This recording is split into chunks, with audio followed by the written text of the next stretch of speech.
My name is Honorable Taiwo Oluga. I'm from Osho State, Nigeria, Southwest. And I must say that I'm a proud indigene of Bogo in Ayedade local government. Went through my primary, my secondary school, tertiary, and so many good things.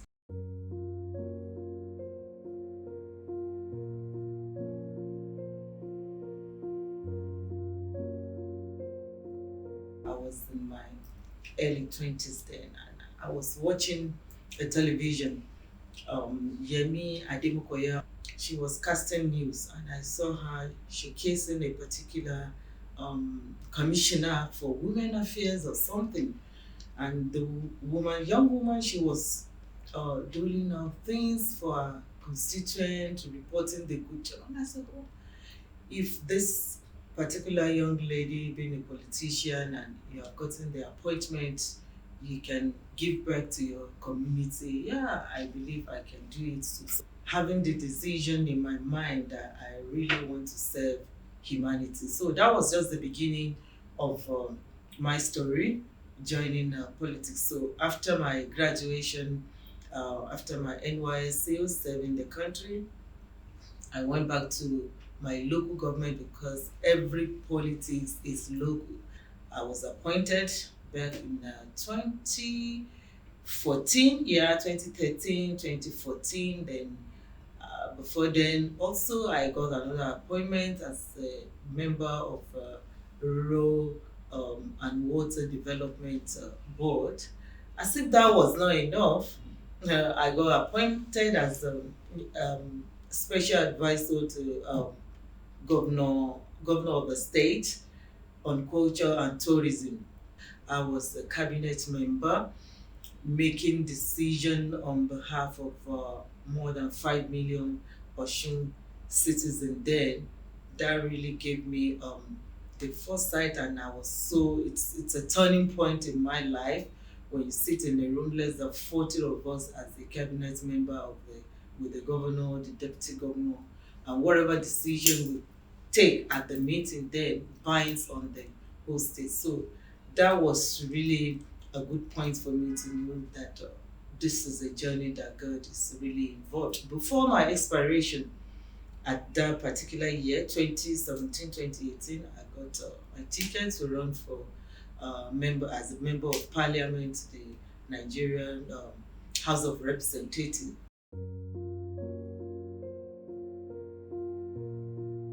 Just like every other person, I went through the primary, the secondary. It was in Oyo State then, Iwo local government, a local government in Iwo, and I went through the Federal Polytechnic Ede in Osun State for both my HND, my OND, and my HND, and in furtherance, seeking for knowledge and not to be stagnated. I went to Ladoke Akintola University for my PGD. I moved on to having my MBA and also my MSc in social work. And currently, I'm at the second year, running to an end, moving to the third year I'm running my PhD program at the University of Abuja in leadership and governance.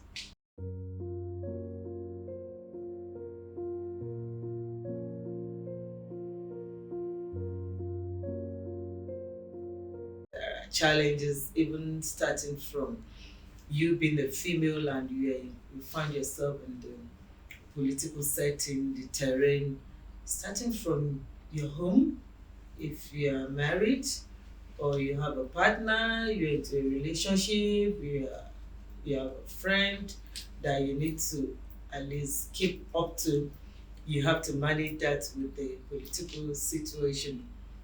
That alone is a big deal.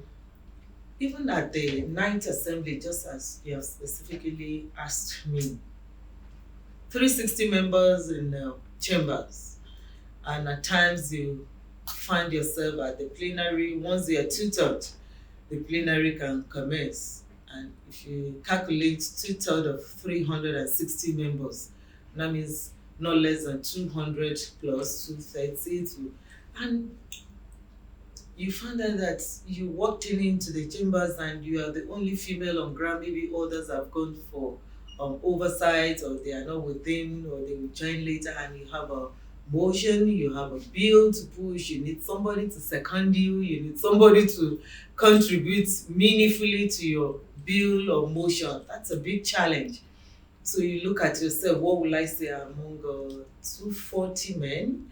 Maybe two of you, but you just have to, because it's something you pray for and you crave for it, and it has, and now you just have to manage the situation and go ahead. So the number of women at the ninth assembly was nothing to write home about, and up to now there's nothing significant that has really changed. So that's a big challenge, when you look around and you could not see somebody like you, and it's a big challenge. But even with that, we were trying to push for additional seats 2022, 2023 at the ninth assembly. And the lead up for the motion, Right Honorable Nkiruka, I was the co-sponsor of that bill and quite a number of us. And she got there because National Assembly is about lobbying. You lobby before you bring the motion to the floor. And we got signatures of he for she and some of us that were there, like close to 200, only to get to the floor that day. The Right Honorable Speaker, Femi Bajabiamila, put the question through and it was rowdy. Then he said, get on your keypad and vote. To my rude shock, we voted and we got less than 100. Everybody was so dumbfounded and were like, what happened? So challenges are enormous, not pushing bills that affect gender, finding yourself in a terrain that you look around and nobody is like supporting you, then going back home as a female, you have a little bit of support even from the so-called party, because we don't have independent candidate yet. All this put together makes it a little bit tough, but I must say that with that, we still find ways to navigate, and we're not discouraged. We believe things can only get better. Like the United States that we're copying in the democratic setting, it took them so long, nothing less than about 200 years to get to. And if you look at it in Nigeria, we're just less than 30 years of democracy. I believe we're getting there. So we're not discouraged. We're just very optimistic that the challenges is a thing that can be surmounted. Thank you.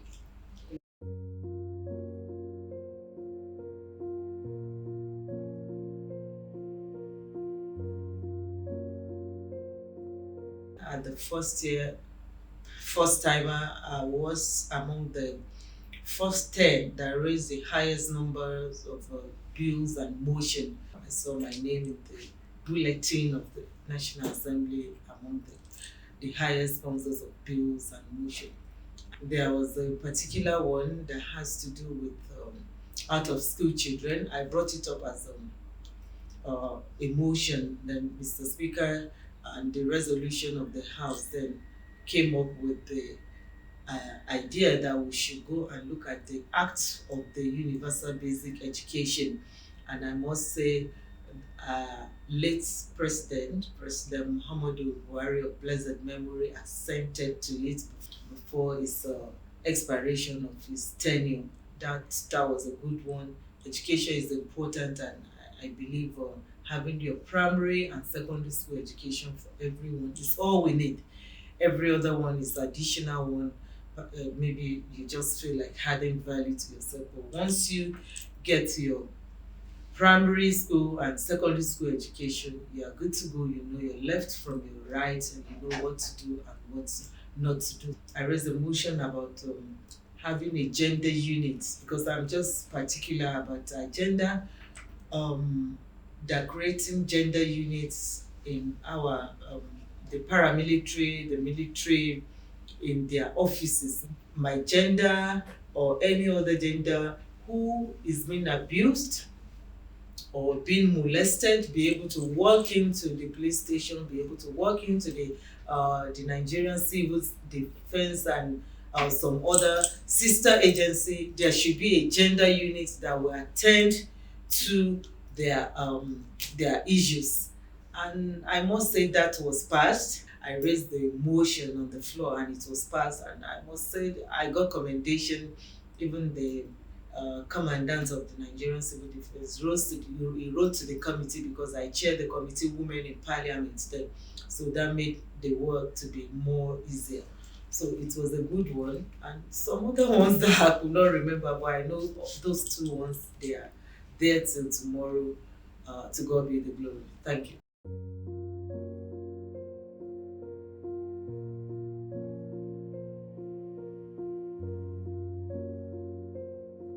So I would like to encourage female out there that you want to come to politics. Make sure that you educate yourself. Don't wait until the appointment is being called for before you start looking for your certificates. Study your terrain. Look at what they don't have there, even at the male folds. Look at what they don't have. Start building yourself academically. Make sure you build yourself. Don't join those women in politics that are only clapping. Even those that are only clapping, we have programs for them. We have taken adult education to them at the grassroots.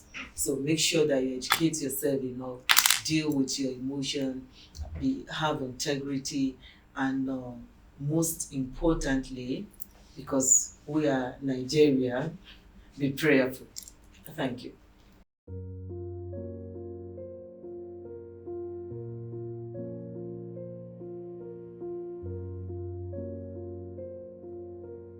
I see us getting the democracy in Nigeria getting to a stage where no gender is above anyone. So it means in the National Assembly, we have 360 members, we have balance equal 50-50. No gender is above. At the cabinet of the Mr. President, we have 40 something, I see 20 something women, I see 20 something male. So I'm optimistic that we're getting there.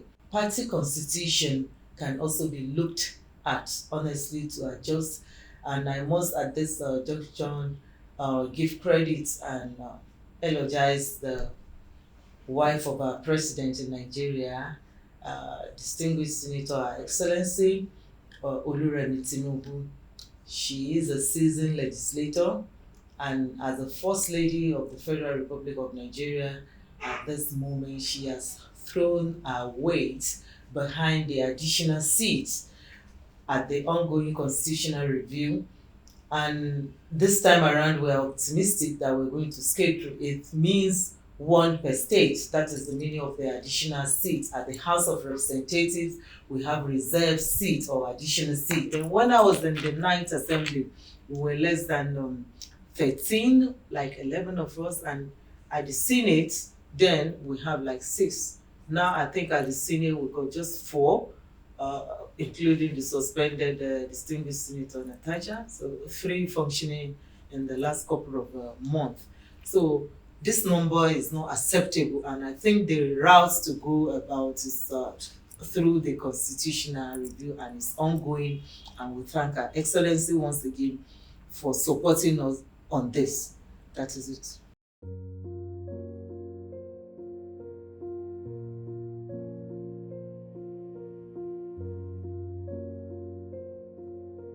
They have done their best to the best of my knowledge, but I think their best is enough for us because we're not here, we're not yet where we're going until we get there.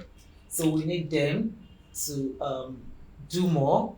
We need them to create more awareness. We need them to sensitize more. We need them to be in the front line more We need them to lobby more for us. We need them to be out there for us at all the time, the female gender. We need them to speak continuously on our behalf, like this constitutional review that is ongoing. We need them every day to be pushing things for us so that whatever the committee or the constitutional review, wherever they are pushing, the civil society they are doing, let's push this to a logical conclusion. And I would like to say that there's this awareness that they need to do, especially that's brought me to the child acts rights. We need to really push. There's still some states in this our country, Nigeria, that has not the governance is on their table. They have not signed it into law. We need them to do more. They have done their best. Yes, we salute them. We're grateful, but we need them to do more for us. Thank you.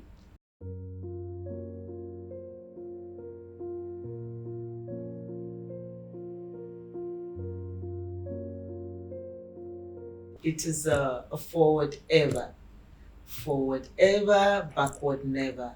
And in my language, it is called Itesiwaju.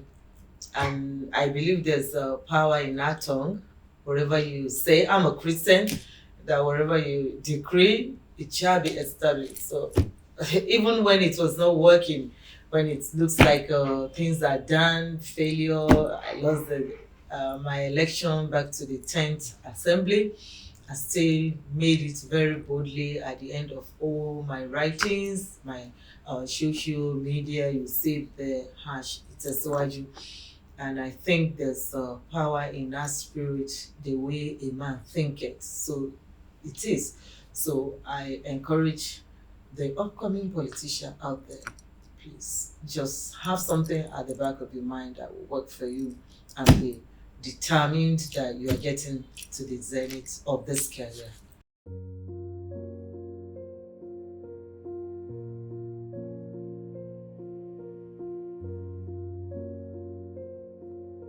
First and foremost, I would like to say that female out there, please ignore all the sayings about politics. That politics is dangerous, it's fetish, and no. I'm a living testimony that you can be in politics, keep your faith, and you keep your head up and your two shoulders up at the same time. You can actually be in politics and do that and keep every other thing within and around you. I believe there is politics everywhere, at every sector, in the banking, in the education, name it, even in the house of God. You all agree with me that politicking is the order of the day. So please, we need you more to be in the governance. Come into the politics and contribute to your own quota because you got what it takes. You know, by nature, women, we are multi-talented. That's the truth. Until you recognize that and you take that and you put it into action, we are multi-talented. We can do so many things at the same time and you can achieve a lot. When COVID was first discovered in 2019, Dr. Adaja was the person that she really helped. And I was like, okay, somebody, she's a lady, she works in Ogun State, Abeokuta, and she discovered the first index case. You want to solve the same problem, tackling COVID in Nigeria, there's no way you can exempt her from the solution. It's just my own thinking. There's no way you can sideline her. So it is high time. It means for every issues in our country, the agriculture sector, the education, the even the entertainment. We have a lot of ladies, beautiful genders that are doing tremendously well. So why not join the train? So I encourage the young ones, please join the train, contribute to your quota, and make sure that you carry yourself with integrity while coming to politics. And finally, make sure that you pray very well because at this part of the country, we are religious. Thank you.